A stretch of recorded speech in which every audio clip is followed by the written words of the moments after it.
Hi, hello, வணக்கம். Welcome to everyone. Welcome to SAE Tamil. இதில savings அப்படிங்கிற சீரியஸில நம்ம ஷேர் மார்க்கெட் பத்தின ஒவ்வொரு டாப்பிக்கா பார்த்துட்ருக்கோம். இதில நம்ம இப்போ பார்த்துட்டு இருக்க டாபிக் இம்பார்ட்டன்ட் ரேஷியோஸ் இன் ஷேர் மார்க்கெட். இதில இதுக்கு முன்னாடியே நம்ம வந்து ப்ராஃபிட்டபிலிட்டி ரேஷியோஸ்னு என்னன்னு பார்த்தோம். லிக்விடிட்டி ரேஷியோஸ்னு என்னன்னு பார்த்தோம். வேல்யூவேஷன் ரேஷியோஸ்னு என்னன்னு பார்த்தோம். அந்த வரிசையில இப்போ நம்ம என்ன பார்த்துட்ருக்கோம் அப்படின்னா, லிவரேஜ் ரேஷியோஸ்னு என்னன்னு பார்த்துட்ருக்கோம். அதில இதுக்கு முந்தின வீடியோல டெப்ட் டு ஈக்விட்டி ரேஷியோஸ் அப்படின்னா என்னன்னு பார்த்தோம். இப்போ இந்த வீடியோல டெப்ட் ரேஷியோ என்னன்னு பார்ப்போம். அதுக்கு அடுத்த ரேஷியோக்கெல்லாம் வரிசையா நம்ம பார்த்துக்கலாம். ஸோ இதில டெப்ட் ரேஷியோ அப்படின்னா என்னன்னா, அ ஃபர்ஸ்ட்டு டெப்ட் டு ஈக்விட்டி ரேஷியோஸ் அப்படின்னா என்னன்னா, டெப்ட்டுக்கும் ஈக்விட்டி அதாவது ஷேர் ஹோல்டர்ஸ் ஃபண்டுக்கும் இருக்கிற ரேஷியோ தான் டெப்ட் டு ஈக்விட்டி ரேஷியோன்னு சொல்லுவோம். அது நமக்கு வந்து என்ன சொல்லும் அப்படின்னா, இந்த ஈக்விட்டி ஷேர்ஸுக்கும் அ கம்பேர் பண்ணுறப்ப டெப்ட் எந்த அளவுக்கு இருக்குது அப்படிங்கிறதுக்கான ஒரு பிக்சர் தரும். இதே டெப்ட் ரேஷியோ அப்படின்னா என்னன்னா, total liabilities divided by total asset. அதாவது கம்பெனியோட டோட்டல் அசெட்ஸுக்கும் டோட்டல் அசெட்ஸை பொறுத்து லைபிலிட்டீஸ் வந்து எவ்வளோ இருக்குது அப்படிங்கிறதுக்கான ஒரு இமேஜ் தரும். த டெப்ட் ratio is a financial matric that shows proportion of a companies total assets that R financed by dept. It reflects how much the company assets R funded through liabilities rather than equity. இது வந்து இது வந்து என்ன சொல்லுதுன்னா, இந்த asset அப்படிங்கிறது நமக்கு வந்து ஈக்விட்டி மூலமா வந்திருக்கும். ப்ளஸ் வந்து டெப்ட் மூலமா வந்திருக்கும். ஸோ லைபிலிட்டீஸ் மூலமா மட்டுமே எவ்வளோ எது எ அந்த அசெட்ஸ் வந்து எந்த அளவுக்கு இருக்கு அப்படிங்கிறது தான் டெப்ட் to equity ratio. Interpretation of டெப்ட் ரேஷியோ லெஸ் தென் 0.5 இருந்ததுன்னா, அ அந்த கம்பெனியோட கிட்டத்தட்ட ஒரு பாதிக்கும் கம்மியான அசெட்ஸ் வந்து டெப்ட் மூலமா வாங்கியிருக்காங்க அப்படிங்கிற மாதிரியான அர்த்தம். ஸோ இது வந்து generally sign of lower risk. So டெப்ட் ரேஷியோ கம்மியா இருக்கு அப்படின்னா, அது நமக்கு கொஞ்சம் பரவால்ல. ஏன்னா அது வந்து நமக்கு வந்து கடன் கம்மியா இருக்கு, லைபிலிட்டீஸ் கம்மியா இருக்கு அப்படின்னு அர்த்தம். ஸோ டெப்ட் ரேஷியோ ஈக்குவல் டூ 0.5னா டெப்ட்டுக்கும் ஈக்விட்டி மூலமா எவ்வளோ வாங்கியிருக்காங்களோ, அதே அளவு டெப்ட் மூலமா வாங்கியிருக்காங்க. ஸோ 2 சரிசமமா அவங்க இது பண்ணியிருக்காங்க அப்படின்னு அர்த்தம். நெக்ஸ்ட் டெப்ட் ரேஷியோ கிரேட்டர் தென் 0.5 இருந்ததுன்னா, அவங்க ஈக்விட்டி மூலமா வாங்குன அசெட்ஸ் விட டெப்ட் மூலமா வாங்குன அசெட்ஸ் வந்து ரொம்ப அதிகம். ஸோ இது வந்து அது எல்லாமே அவங்க திரும்ப ரீபே பண்ணி ஆகணும். அப்படி இருக்கப்ப, இது வந்து ஹையர் ரிஸ்க்கான ஒண்ணு. Especially if earnings are unstable. இயர்னிங்ஸும் வந்து ஸ்டேபிளா இல்ல அப்படின்னா, இந்த டெப்ட் வந்து அவங்க வர ப்ராஃபிட்டும் ப்ராப்பரா இல்ல, அதுவும் கொஞ்சம் வாலடைலா இருக்கு அப்படின்னா, இந்த அளவுக்கு டெப்ட் இருக்கிறது ஒரு கம்பெனிக்கு வந்து ஒரு பெரிய ரெட் ஃபிளாக். ஸோ ஹை டெப்ட் ratio suggest higher financial leverage, possibly increased vulnerability to economic downturns. நம்ம போன வீடியோலயே பார்த்த மாதிரி, அ இப்ப உங்க இப்ப வந்து இந்த டெப்ட் எல்லாம் இருக்கு அப்படின்னா, நம்ம கம்பெனி நார்மலா ரன் ஆயிட்டே இருக்கு. இல்ல ப்ராப்பரா போயிட்டுருக்கு. நம்ம ப்ராடக்ட்ஸ்லாம் நல்லா சேல் ஆகுது. நமக்கு நல்ல ரிட்டர்ன் வருது. நமக்கு நல்ல ப்ராஃபிட் வருதுன்னா அது ஓகே. சப்போஸ் அது ஏதாவது பிரச்சனையாகுது, ஏதாவது ஒரு எக்கனாமிக் டவுன் வருது, ஏதாவது ஒரு எக்கனாமிக் டிசாஸ்டர் வருது, ரெசெஷன் வருது, கோவிட் மாரி ஏதாவது ஆகுது அப்படின்னா, அந்த சமயத்தில கம்பெனி வந்து நம்ம எக்ஸ்பெக்ட் பண்ண அளவுக்கு வந்து ரன் ஆகாது. நம்ம ப்ராடக்ட் பெருசா சேல் ஆகாது. அப்ப நம்ம கம்பெனி ரன் பண்ணணும் அப்படின்னா, அந்த கம்பெனி ரன் பண்றதுக்கு தேவையான காசு நமக்கு தேவை. அந்த நேரத்தில கம்பெனி ரன் பண்றதுக்கு நம்மட்ட காசு இருக்காது. அதுக்கும் மேல நம்ம டெப்ட் இருக்கு அப்படின்னா, அந்த நேரத்தில நம்ம அந்த டெப்ட் நம்ம கம்பெனிய கொஞ்சம் கொஞ்சமா வந்து அழிக்க ஆரம்பிச்சுரும். ஏன்னா நீங்க என்ன பண்ணாலுமே அந்த டெப்ட்டையோ, அந்த இன்ட்ரெஸ்ட்டும் நீங்க குடுத்து தான் ஆகணும். நீங்க குடுக்காம இருக்கீங்க அப்படின்னா, நீங்க ஒவ்வொரு அசெட்ஸா விக்கிற மாரி இருக்கும். இல்ல காஸ்ட் கட்டிங்க்கு நீங்க ஒவ்வொன்னா வந்து கம்பெனி நடத்துறத வந்து சாக்ரிஃபைஸ் பண்ணிட்டு ஒவ்வொரு விஷயம் பண்ற மாரி இருக்கும். ஸோ அது வந்து பெரிய ரிஸ்க்கான ஒண்ணு. ஸோ அதுக்கு அடுத்தது why it is used to assess a company's overall financial leverage and reliance on debt. அந்த ஓவரால் ஃபைனான்ஷியல் லிவரேஜ் அந்த டெப்ட்டை பேஸ் பண்ணி எவ்வளோ இருக்குது அப்படிங்கிறது commonly used by creditors, investors and analyst to evaluate financial risk எப்படி இருக்குன்னு வந்து இப்போ கிரெடிட்டர் யாராவது ஒருத்தர் கடன் கொடுக்குறாங்க அப்படின்னா அவங்க இதை செக் பண்ணுவாங்க. அடுத்து இன்வெஸ்டர்ஸ் யாராவது இன்வெஸ்ட் பண்ண போகிறாங்கன்னா அவங்க இதை செக் பண்ணுவாங்க. அடுத்து அனலிஸ்ட் இந்த மாதிரி மியூச்சுவல் ஃபண்ட் அனலிஸ்ட் அந்த மாதிரி நிறைய பேர் இருப்பாங்க. நார்மலாக ஷேர் மார்க்கெட் அனலிஸ்ட் அந்த மாதிரி அவங்க எல்லாமே அனலைஸ் பண்ணுறதுக்கு டெப்ட் ரேஷியோ அப்படிங்கிறது ஒரு முக்கியமான parameter. So help determine company solvency and long term financial stability. இதில் நம்ம டோட்டல் லைபிலிட்டிஸ் டோட்டல் அசெட் நம்ம இது பண்ணுறதுனால லாங் டேர்மாக இது வந்து ஃபைனான்ஷியல் ஸ்டெபிலிட்டி எப்படி இருக்குது அப்படிங்கிற ஒரு பிக்சரை நம்ம காட்டும். சிக்னிஃபிகன்ஸ்னால் useful measure of risk exposure, higher டெப்ட் ratios may signal financial strain. இந்த ரிஸ்க் இந்த கம்பெனியில் வந்து எவ்வளோ ரிஸ்க் இருக்குது அப்படிங்கிறதுக்கான ஒரு நல்ல எக்ஸ்போஷர் இது. ஸோ இது எவ்வளோக்கெவ்வளோ அதிகமாக இருக்கோ அந்த அளவுக்கு கம்பெனியில் காசு போடுறது நமக்கு கொஞ்சம் ரிஸ்க்கான ஒன்று. So important for loan evaluation as lenders want to know how much the company's assets are already tied to டெப்ட். இப்போ இதே கம்பெனி புதுசாக கடன் வாங்க போகிறாங்க, யார்கிட்டயாவது கேட்க போகிறாங்க அப்படின்னா எப்போவுமே அவங்க வந்து என்ன அசெட்ஸ் இருக்கோ அதை பேஸ் பண்ணி தான் அவங்க கடன் கொடுப்பாங்க. ஆல்ரெடி இவ்வளோ அசெட்ஸ் வந்து அந்த கடனை ஆல்ரெடி இருக்க கடனுக்கு வந்து இவ்வளோ டைட் அப்பாக இருக்குது அப்படின்னா, இவங்க புதுசாக கொடுக்குற மீதி எவ்வளோ இருக்கோ அதுக்கேற்ற மாதிரி இவங்க கடன் கொடுப்பாங்க. ஸோ அதை செக் பண்ணுறதுக்கு இது ஒரு முக்கியமான இது. Can impact the cost of capital of and companies valuation by influencing perceived risk. So இது இது வந்து எவ்வளோக்குள்ள அதிகமாக இருக்கோ அந்த அளவுக்கு இது கம்பெனியோட வேல்யூவேஷன் வந்து கம்மியாகும். ஸோ இவ்வளோ இவங்க டெப்ட்டு பேஸ் பண்ணியிருக்காங்க அப்படின்னா அந்த கம்பெனி வந்து கொஞ்சம் ரிஸ்க்கான இதாக இருக்கிறதுனால அந்த அந்த கம்பெனி அனலிஸ்ட்லாம் அதோட வேல்யூவேஷன் வந்து கொஞ்சம் கம்மியாக தான் இது பண்ணுவாங்க. So next limitations doesn't differentiate between types of debt, treats a short and long term liabilities the same even though the risks are differ. இப்போ நீங்கள் வந்து கடன் வாங்கிறீங்க, அது வந்து ஒரு 10 வருஷம் கழிச்சு ஒரு கடன் கொடுத்தா போதும், இன்னொன்று 5 வருஷம் கழிச்சு கொடுத்தா போதும், இன்னொன்று நீங்கள் இப்போ வந்து உடனே கொடுத்தாகணும். அதாவது ஒரு 3 to 6 மந்த்ஸ் நீங்கள் அந்த கடனை கொடுத்தே ஆகணும் அப்படின்னா 3 to 6 மந்த்ஸில் கொடுக்குற கடன் தான் உங்களுக்கு ரிஸ்க் அதிகமான கடன். ஏன்னா அதுக்கு அந்த 3 to 6 மந்த்ஸ்க்குள்ள நீங்கள் அமௌண்ட் ரெடி பண்ணி ஆகணும், அதை கரெக்டாக கொடுத்தாகணும். பின்னாடி இருக்கிறதுக்கு நீங்கள் கொடுக்குறதுக்கு ஒரு 5 வருஷம் டைம் இருக்குது, ஒரு 10 வருஷம் டைம் இருக்குது. ஸோ இந்த ரிஸ்க் டிஃப்ரென்ஸ்லாம் இருக்குது. ஆனால் இதில் நம்ம டோட்டல் லைபிலிட்டிஸ்னு எடுக்கிறதுனால அந்த ரிஸ்க் டிஃப்ரென்ஸ்லாம் இது வந்து சரியாக காட்டுறதில்ல, சரியாக சொல்கிறதில்ல. Asset valuation sensitivity depreciation or revaluation can affect asset totals distorting the ratio. இதில் நம்ம டோட்டல் அசட் அப்படியே எடுக்கிறோம். ஸோ அதில் ஏதாவது டிப்ரிசியேஷன் இருக்குது, ரீவலேஷன் இருக்குது அப்படின்னா அந்த சென்சிட்டிவிட்டி இது வந்து கன்சிடர் பண்ணுறதில்ல.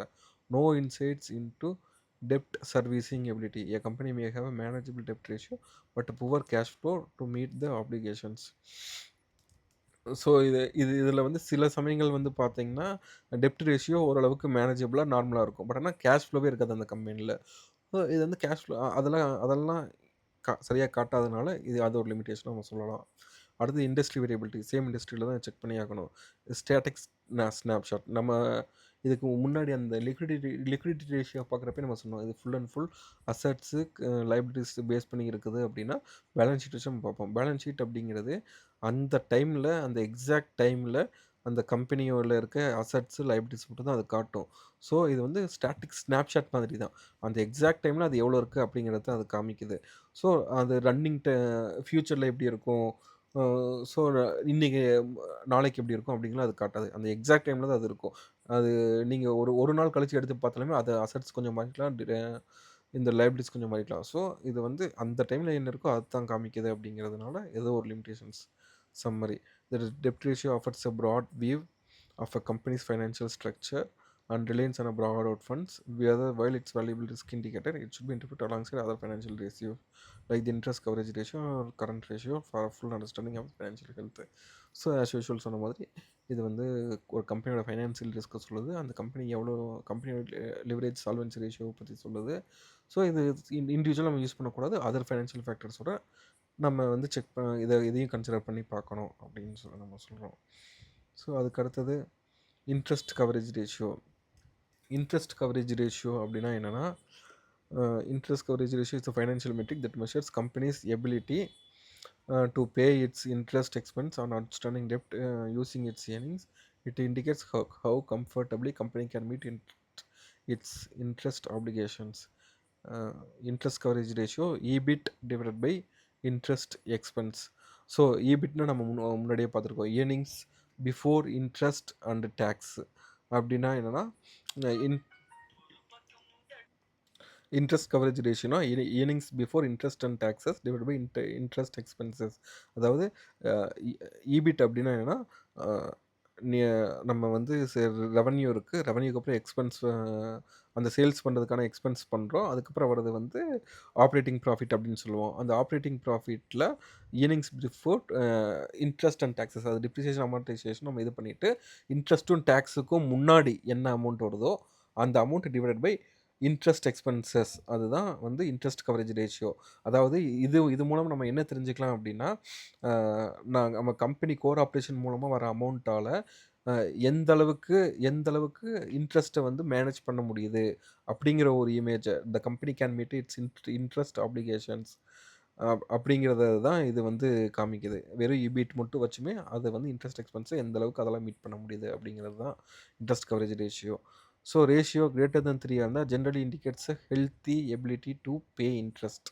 இபிட் வந்து 3 டைம்ஸ்க்கு மேல இன்ட்ரெஸ்ட் எக்ஸ்பென்ஸ விட அதிகமா இருந்தது அப்படின்னா, அது ஹெல்த்தியா அது வந்து ஈஸியா அத இன்ட்ரெஸ்ட்ட பே பண்ண முடிக்கும் அப்படிங்கிற மாதிரி. பிட்வீன் 1 அண்ட் 2னா signals potential difficulty. The company is just barely covering is interest payment.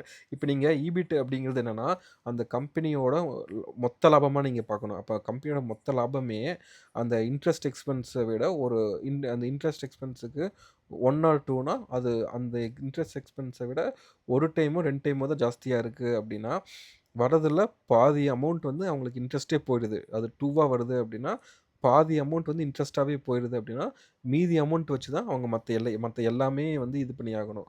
So, அப்ப வந்து அது ப்ராஃபிட் அவங்களுக்கு ரெட்யூஸ் ஆகும்.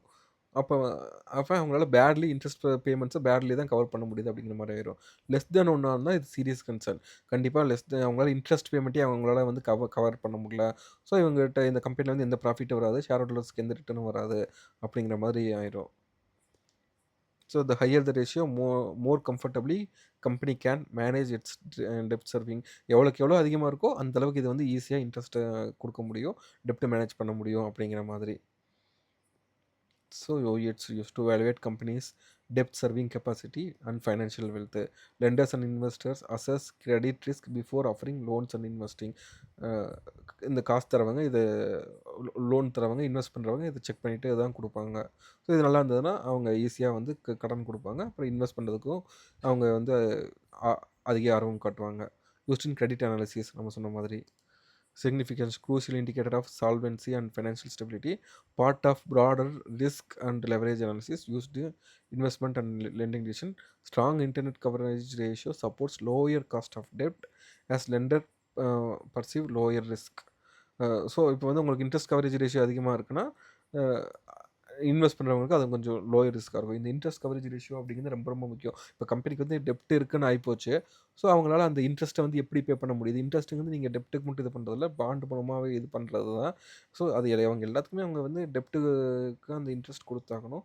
அந்த இன்ட்ரெஸ்ட் அவங்க எவ்வளோ எஃபிஷியண்ட்டாக எவ்வளோ இதாக அவங்க மேனேஜ் பண்ணுறாங்க, மீட் பண்ணுறாங்க அப்படிங்கிறது ரொம்ப ரொம்ப முக்கியம். அதை வச்சு தான் அந்த கம்பெனியோட ஃபைனான்ஷியல் ஸ்ட்ரென்த்தை ஓரளவுக்கு நம்ம வந்து ஈஸியாக நம்ம சொல்ல முடியும். இது எப்படி லிக்விடிட்டி ரேஷியோ ரொம்ப முக்கியமோ, அதே மாதிரி இது ரொம்ப ரொம்ப ஒரு முக்கியமான இது. So often consider in bond rating and credit worthiness and assessment. நம்ம ஆல்ரெடி சொன்ன மாதிரி இந்த கிரெடிட் ரேட்டிங் போடுறதுக்கு சில இண்டஸ்ட்ரீஸ்லாம் இருக்குது. ஸோ அவங்க வந்து இந்த பேராமீட்டர்ஸ்லாம் கன்சிடர் பண்ணி அதை வச்சு தான் கிரெடிட் ரேட்டிங் கொடுப்பாங்க. அந்த கிரெடிட் ரேட்டிங்கில் இந்த பாண்ட் ரேட்டிங்க்கும் இந்த இன்வெஸ்ட்மெண்ட்டுக்கு இன்வெஸ்டர் இதுக்கெல்லாம் ரொம்ப ரொம்ப முக்கியமான ஒன்று. So limitations ignores principal repayment. இது வந்து இன்ட்ரெஸ்ட் ரீபே பண்ணுறது மட்டும்தான் இது வந்து காட்டுது. டெப்ட் அவங்க எப்போ ரீபே பண்ணுறாங்க, எவ்வளோ அவங்க எப்படி ரீபே பண்ண முடியும் அப்படிங்கிறது சரியாக காட்டுறதில்ல. ஈர்னிங்ஸ் பேஸ்டு. இது வந்து full and full earnings based தான். ஸோ அது வந்து அக்கௌண்டிங்கில் வந்து மேனிப்புலேட் ஆகிறதுக்கு வாய்ப்பு இருக்குது. So volatile earnings for cyclical business a good ratio today may worsen quickly in downturn. இதில் நீங்கள் சைக்ளிக்கல் இண்டஸ்ட்ரீஸ் போயிட்டீங்க அப்படின்னா, இப்போ அது வந்து ரொம்ப குட்டாக இருக்குது. டக்குன்னு அது டவுன் டர்ன் போகிறப்ப டக்குன்னு அது அப்படியே ஆப்போசிட்டாக மாறலாம். ஸோ நீங்கள் இந்த பேராமீட்டர் சூஸ் பண்ணி இதை பேஸ் பண்ணி நீங்கள் இன்வெஸ்ட் பண்ணியிருக்கீங்க அப்படின்னா, டக்குன்னு அது ஃப்யூச்சரில் அப்படியே அது மாறுறதுக்கு வாய்ப்பு இருக்குது. So one dimensional doesn't reflect overall dept level or maturity profile. So அது எவ்வளோ கடன் இருக்குது, அந்த கடன்லாம் எப்போ திருப்பி தரணும், அது எப்போ மெச்சூரிட்டி ஆகுது அப்படிங்கலாம் எதுவும் தரதில்ல. ஒன்லி இன்ட்ரெஸ்ட் கவரேஜ் மட்டும்தான் அது காமிக்குது. Not useful alone. இது வந்து மற்ற இது கூட ஒரு அடிஷ்னல் ஃபேக்டர் தான் பார்க்கணுமே தவிர, இதை மட்டும் நம்ம தனியாக எடுத்துக்க முடியாது. Summary as usual interest key metric as in company debt interest. While it's a strong signal of short-term financial health, it will be analyzed in conjunction with other ratios, industry norms to draw accurate conclusions. So next equity ratio அப்படின்னா என்னென்னா, இந்த கம்பெனியோட total assets வந்து share holders equity மூலமாக எந்த அளவுக்கு எந்த ப்ரொபோர்ஷனில் அது வந்து ஃபண்ட் ஆயிருக்கு அப்படிங்கிறத காமிக்கிறது தான்.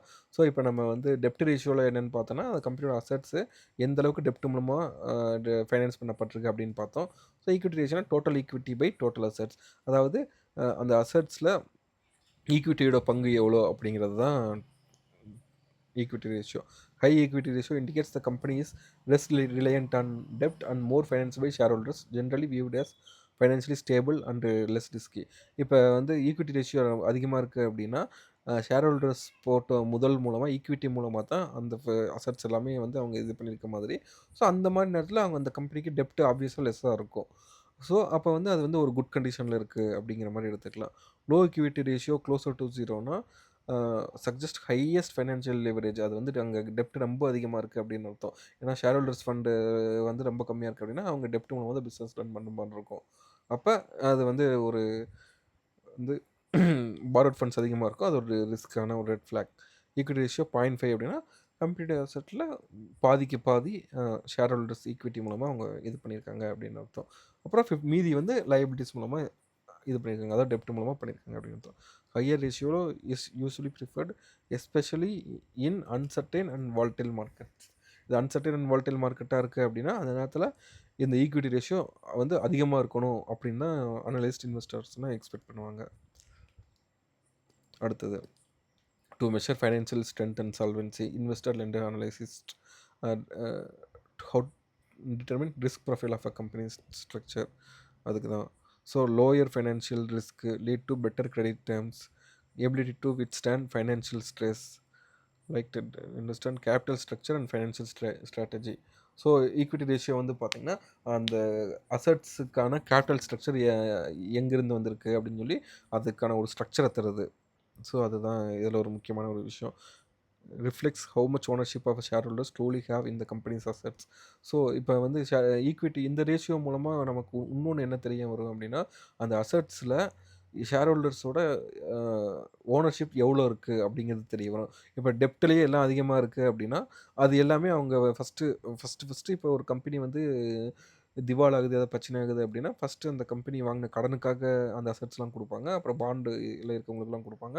அதுக்கப்புறம் கடைசியாக தான் ஷேர் ஹோல்டர்ஸ்க்கு வரும். இப்போ இந்த ஈக்விட்டி ரேஷியோ அதிகமாக இருக்குது அப்படின்னா அசட்ஸில் அந்த ஷேர் ஹோல்டர்ஸ்க்கு வந்து அதிக உரிமை இருக்குது அப்படிங்கிற மாதிரி ஆகும். So next limitations ignores asset quality, not industry standardised, doesn't indicate profitability. இது ப்ராஃபிட்டபிலிட்டி சொல்கிறது இல்லை, ஜஸ்ட் ஈக்விட்டி பேஸ் பண்ணி வர்றது. So can be skewed by accounting choices as usual. Snapshot measure, ஏன்னா இது வந்து அசட்ஸ் அண்ட் ஈக்விட்டி மட்டும் வச்சுருந்ததுனால பேலன்ஸ் ஷீட்டில் ஸ்னாப்ஷாட் மெஷர் அது. சம்மரி ஆஸ் யூஷுவல் அதே தான். How much company assets are financed through share holders investment helping assess long term solvency and risk while valuable it should be used with other financial ratios to get a full and financial. So next leverage ratio மொத்தமாக நாளும் என்னென்னு பார்த்துட்டோம். இதில் ஒவ்வொன்றும் நம்ம summary மாதிரி பார்த்தோம்னா டெப்ட் to equity ratio total dept divide by share holders equity. டெப்ட் ரேஷியோனா என்னென்னா total dept divide by total assets. Interest coverage ரேஷியோனா இபிட் divide by interest expense. Equity ratio அப்படின்னா share holders equity divide by total assets. Dept equity ratio எதை measure பண்ணுது அப்படின்னா proportion of dept Yves equity financing. Dept ratio எதை measure பண்ணுது அப்படின்னா portion of assets financed through dept. Interest coverage ratio எதை measure பண்ணுது அப்படின்னா ability to pay interest from operating income. Equity ratio வந்து எதை மெஷர் பண்ணுது அப்படின்னா portion of assets financed through equity என்ன அப்படிங்கிறத வந்து அதை மெஷர் பண்ணுது. டெப்ட் ஈக்விட்டி ரேஷியோ வந்து எதை அதிகமாக ஃபோக்கஸ் பண்ணுது அப்படின்னா leverage and financial structure. Dept ratio வந்து சால்வென்சி அண்ட் கேபிட்டல் மிக்ஸை வந்து ஃபோக்கஸ் பண்ணுது. இன்ட்ரெஸ்ட் கவரேஜ் ரேஷியோ டெப்ட் சர்வீசிங் எபிலிட்டி, அதாவது எவ்வளோ நம்ம திருப்பி தர முடியுது அப்படிங்கிறத வந்து ஃபோக்கஸ் பண்ணுது. ஈக்விட்டி ரேஷியோ அப்படிங்கிறது ஃபைனான்ஷியல் இண்டிபெண்டன்ஸ், அந்த அசட்ஸை வந்து எந்த அளவுக்கு இண்டிபெண்ட்டாக நம்ம இது பண்ணுறோம் அப்படிங்கிறத வந்து அது ஃபோக்கஸ் பண்ணுது. டெப்ட் equity ratio best used when comparing how aggressively a company uses debt relative to its own capital. How aggressively a company uses debt to relative its own capital. அதை செக் பண்ணுறதுக்கு, அதை கம்பேர் பண்ணுறதுக்கு இது use ஆகும். டெப்ட் ratio அப்படின்னா என்ன, எப்போ வந்து யூஸ் பண்ணுறதுக்கு பெஸ்ட்டாக இருக்கும் அப்படின்னா analysing overall Reliance on dept to finance the business. அந்த பிஸ்னஸ் வந்து ஃபைனான்ஸ் பண்ணுறதுக்கு அது டெப்ட்டை எவ்வளோ டிபெண்ட் பண்ணி இருக்கு அப்படின்னு கண்டுபிடிக்கிறதுக்கு இது யூஸ் ஆகும். இன்ட்ரெஸ்ட் கவரேஜ் வந்து எப்படி short term ability to meet the interest payment எப்படி ரீபேமெண்ட் வந்து எந்த அளவுக்கு இது மீட் பண்ணுது அப்படிங்கிறது. ஈக்விட்டி ரேஷியோ அப்படின்னா என்னன்னா, understanding the level of protection equity holders have against financial risk. So நம்ம சொன்ன மாதிரி அந்த அசட்ஸில் நமக்கு எவ்வளோ உரிமை இருக்குது ஷேர் ஹோல்டர்ஸ்க்கு அப்படிங்கிறத வந்து தெரிஞ்சுக்கிறதுக்காக. So key differences and interpretation. Dept equity conservative use of dept less than 1. Low value means higher financial risk, more leverage. Dept ratio low Reliance on dept. Value அதிகமாக இருந்ததுன்னா, டெப்ட் ரேஷியோ வேல்யூ அதிகமாக இருந்ததுன்னா நம்ம அது வந்து டெப்ட்டில் டிபெண்ட் ஆகிருக்கிறது கம்மி அப்படின்னு அர்த்தம். லோ வேல்யூனா higher risk of over leverage. Interest coverage high வேல்யூவாக இருக்குன்னா strong ability to pay interest. Low வேல்யூனா வீக் எபிலிட்டி டு சர்வீஸ் டெப்ட். உங்களால் இன்ட்ரெஸ்ட் பேமெண்ட்டை திருப்பி தர முடியல அப்படின்னு அர்த்தம். ஈக்விட்டி ரேஷியோ அப்படின்னா strong equity base, company less depend on டெப்ட். அது ஹை வேல்யூவாக இருந்ததுன்னா. இதே லோ வேல்யூவாக இருந்ததுன்னா then thin equity cushion, more risk borne by creditors. நமக்கு வந்து அந்த அசட்ஸில் வந்து உரிமைகள் வந்து ரொம்ப கம்மியாக இருக்கும் அப்படிங்கிற மாதிரி. Which ratio to use when use case. Assessing financial leverage and risk. Financial லிவரேஜையும் நீங்கள் ரிஸ்க்கு இப்படி எவ்வளோ இருக்குன்னு பார்க்குறீங்க அப்படின்னா டெப்ட் டு ஈக்விட்டியும் டெப்ட் ரேஷியோவும் நீங்கள் ப்ரிஃபர் பண்ணலாம். எவாலுவேட்டிங் டெப்ட் ரீபேமெண்ட் கெப்பாசிட்டி. டெப்ட் அவங்களால எந்த அளவுக்கு எஃபிஷியண்ட்டாக திருப்பி தர முடியுது அப்படின்னா அதுக்கு நீங்கள் இன்ட்ரெஸ்ட் கவரேஜ் ரேஷியோ பார்க்கலாம். அண்டர்ஸ்டாண்டிங் கேபிட்டல் ஸ்ட்ரக்சர் ஸ்ட்ரென்த்துக்கு ஈக்விட்டி ரேஷியோவும் டெப்ட் ஈக்விட்டியும் நீங்கள் பார்க்கலாம். Comparing companies with different funding strategy. அதுக்கு வந்து நீங்கள் மொத்த நாளையுமே நீங்கள் பார்க்கணும். அந்த டிஃப்ரெண்ட் ஃபண்டிங் ஸ்ட்ராட்டஜி வந்து எப்படி இருக்குது அதை பற்றி நீங்கள் தெரிஞ்சுக்கணும் அப்படின்னா நீங்கள் மொத்த நாளையுமே நீங்கள் பார்க்கலாம். அடுத்து சம்மரி. டெப்ட் equity widely used to evaluate leverage and risk. இதோட லிமிடேஷன்னா டசன்ட் ஷோ இஃப் டெப்ட் லெவல்ஸ் ஆஃப் மேனேஜபிள். எந்த அளவுக்கு அது டெப்ட் லெவல் வந்து என்ன, அதாவது ஷார்ட் டேர்ம் டெப்டா லாங் டேர்ம் டெப்டா, அது வந்து எந்த அளவுக்கு அதை மேனேஜ் பண்ண முடியும் அப்படிங்கிறத வந்து அது காமிக்கல. அந்த கம்பெனியெல்லாம் இப்படி ரீபே பண்ண முடியுமா முடியாதா அப்படிங்கிறது வந்து இதில் தெரியாது. டெப்ட் ratio simple and effective solvency check. டெப்ட் ரேஷியோ லிமிடேஷன் என்னென்னா ignores profitability and interest payments.